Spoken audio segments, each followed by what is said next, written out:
अबे दुबे, ये राष्ट्रीय स्तर पर कर पाएंगे या अंतर विरोध इतने हैं कि यही सबसे बड़ी चुनौती है विपक्ष के सामने? संदीप जी देखिए, मुझे लगता है बिहार का ये निर्णय एक गेम चेंजर के रूप में सामने आया है।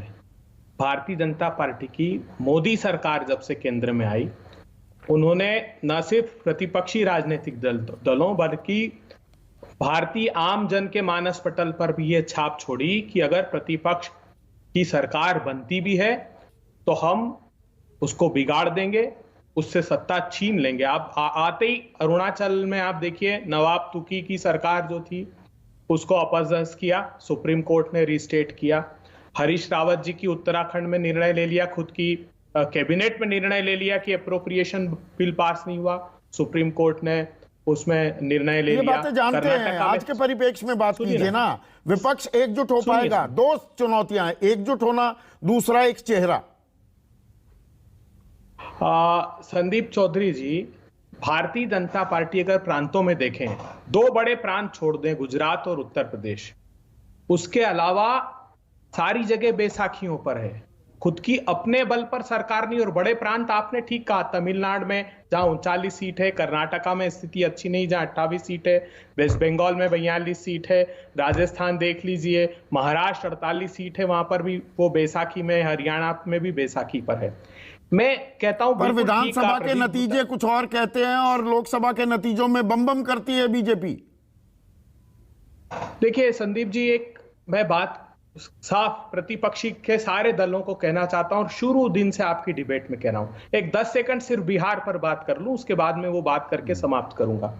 जो प्रदीप गुप्ता जी ने बात कही, इन्होंने आखिरी अभी मूल्यांकन नहीं किया पर्याप्त तरीके से। आप जानते हैं, जो हाल ही में बोचाहा विधानसभा का परिणाम जब आया ना, 36,000 वोटों से भारतीय जनता पार्टी हार गई। सुशील मोदी ने क्या वक्तव्य दिया? उन्होंने कहा कि बार बार नीतीश कुमार जी को अपमानित करना, यह कहना कि अब ये मुख्यमंत्री नहीं रहेंगे, उसका परिणाम देखने को मिला। तो भारतीय जनता पार्टी भस्मासुर है, जहां जिस दल के को आधार बनाकर सत्ता में आती है, उस दल को पूरी तरह समाप्त कर देती है। इस प्रतिपक्ष को प्रदीप गुप्ता जी ने ठीक कहा कि सबसे बड़ा देश में जो गठबंधन है वो समाजवादी और आप दलों की बात कर रहे हैं, कांग्रेस को भी हाशिए पर लाकर रखा ना। आप तो कोई घटक नहीं है, आपकी संख्या कहां तक लाकर छोड़ दी? एक बार 50 से थोड़ी ऊपर, एक बार 50 से नीचे, दोनों बार आलम यह कि नेता प्रतिपक्ष भी आप चुने नहीं गए लोकसभा में। नहीं, मैं वही कह रहा। नहीं देखिए, 14 का चुनाव अलग परिस्थितियों में हुआ था, 19 का भी अलग परिस्थिति में हुआ, लेकिन आज मैं ये कहना चाहता हूं समूचे देश से और प्रतिपक्षी दलों से, एकमात्र ये हिंदी हार्टलैंड की सिर्फ सरकार है भारतीय जनता पार्टी की। दक्षिण में अब इनकी कोई हिस्सेदारी ना है ना कल रहेगी। सिर्फ और सिर्फ इन्होंने ये सिद्ध किया है कि जितने प्रतिपक्षी दल है, ना सिर्फ मुस्लिम परस्त हैं बल्कि हिंदू विरोधी हैं। और हिंदी हार्टलैंड में आप बीजेपी की बात कर रहे हैं, मैं आपसे सवाल पूछना चाह रहा हूं। लोकतंत्र में विपक्ष भी मजबूत होना चाहिए, पर जो ये कमजोरी है, कमजोर होने के बावजूद एकजुटता दिखेगी तो थोड़ी ताकत आएगी। वो एकजुटता आ पाएगी क्या? उसके लिए कोई सूत्रधार चाहिए और एक चेहरा चाहिए।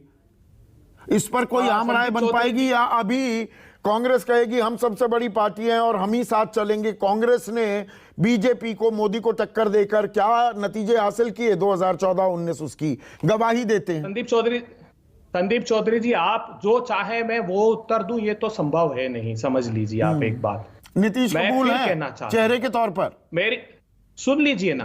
हाँ। चेहरे का क्या दुष्परिणाम होता है ये देश ने देखा है। आज चेहरे का ही चुनाव भारतीय जनता पार्टी का था तो घर घर महंगाई का झंडा फहरा दिया, घर घर बेरोजगारी का झंडा फहरा दिया, अग्निवीर जिसका सबसे ज्यादा दुष्परिणाम बिहार में मिला। तो ये चेहरे का चुनाव है ही नहीं, विश्वास मानिए। सिर्फ और सिर्फ ये सांप्रदायिक ध्रुवीकरण से अगर प्रतिपक्ष लड़ने में कामयाब हो गया तो भारतीय जनता, ये तो विजेता की तरफ सिर्फ इतिहास, ये व्याख्या की जाती है ऐसी।